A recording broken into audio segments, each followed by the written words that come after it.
तीन शख्सियात, इन तीनों के पास भी वही दो हाथ, वही दो पाँव, वही एक दिमाग और वही एक दिल था, मगर उस दिमाग में अकल और शूर और उस दिल में एहसास और इंसानियत थी।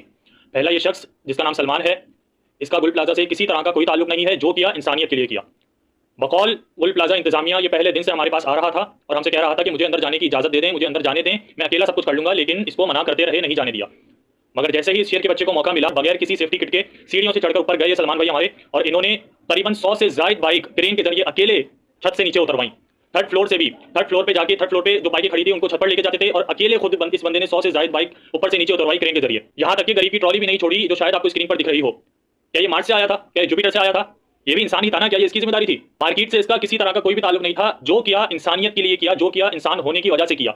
सलमान भाई आप हमारे हीरो हैं, आपको हमारे दोनों हाथों से सलाम है। दूसरी शख्सियत, ये जो आप फोटो देख रहे होंगे स्क्रीन पर अपनी, ये भाई इनका प्राइवेट सेक्टर से ताल्लुक है, फायर फाइटर हैं, सरकारी मुलाजिम नहीं है मगर फायर फाइटर हैं और प्राइवेट सेक्टर से ताल्लुक है इनका। जब गुल प्लाजा से इनको धुआं निकलता हुआ दिखा, अपनी जॉब से वापस जा रहे थे, जब गुल प्लाजा से इनको धुआं निकलता हुआ दिखा तो ये उस तरफ आए और उसी तरह से इन्होंने भी कहा कि सब वीडियो बना रहे, तो मैं भी मोबाइल निकाल के वीडियो बनाने लगा। लेकिन जैसे वीडियो बनाने लगे तो इनके जमीर बकौल इनके जमीन को जोड़ा कि तुम भी इनका तमाशाई में शामिल हो रहे हो, तो इन्होंने अपना मोबाइल एक पुलिस वाले को दिया और इन्होंने कहा मैं ट्रेन शुदा हूं, मैं मुझे इस चीज की ट्रेनिंग है, फायर फाइटिंग की ट्रेनिंग हुई है मेरी। तो इन्होंने एक सीढ़ी मंगवाई, उस गर्म और तपिश वाले काले धुएं में कूद कर, उस आग में कूद कर सीढ़ियों पे खड़े होकर थर्ड फ्लोर की ग्रिल तोड़ी और वहां से 7 इंसानी जानों को बचाया। और वो बचाते बचाते सीढ़ियां भी नीचे गिर गई थी टूट के, उधर से 7 इंसानी जानों को बचाया, फिर वहां से नीचे उतरे और दूसरी तरफ से जाके 4 इंसानी जानों को बचाया। टोटल 11 इंसानी जानों को इन्होंने बचाया। वो सीढ़ी टूटी, 7 इंसानी जानों को जब बचा रहे थे वो सीढ़ी टूटी, फिर भी इस मर्द के बच्चे ने हार नहीं मानी, नीचे उतरा, दूसरी तरफ से जाके फिर इसने 4 इंसानी जानें बचाई। ये सब इस भाई ने इसलिए नहीं किया कि इसकी जिम्मेदारी थी, इसने सिर्फ ये सब जो किया है वो इंसानियत के लिए किया है, क्योंकि इसके सीने में दिल था और उस दिल में एहसास और इंसानियत थी। तीसरी शख्सियत सरफराज कादरी साहब, इन्होंने बाहर का रास्ता तलाश कर लिया था लेकिन बाहर नहीं आए। अंदर गए, एक फैमिली को बचा के बाहर लाए, फिर दोबारा अंदर गए,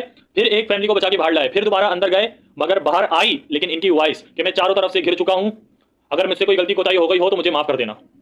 इन्होंने अपनी बीवी से बात करी, इन्होंने अपने बच्चों से बात करी, बच्चों ने इनको कलमा पढ़वाया और ये इस दुनिया फानी से पूछ कर गए, दुनिया फानी को अलविदा कह गए। ये तीनों हमारे हीरो हैं, ये तीनों इंसानियत के नाते और इंसानी जानों को बचाने के लिए इस आग में कूदे।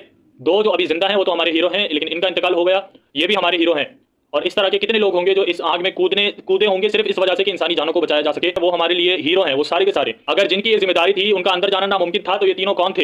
ये इंसान नहीं थे, ये कहां से आए थे? बल्कि अगर कोई अपने खानदान को बचाने के लिए इस आग में कूदना चाह रहा है तो उससे कहा जा रहा है पीछे हट, तेरी मां नाच रही है आगे। Are these human beings? क्या ये इंसान है? क्या ये इंसानियत है?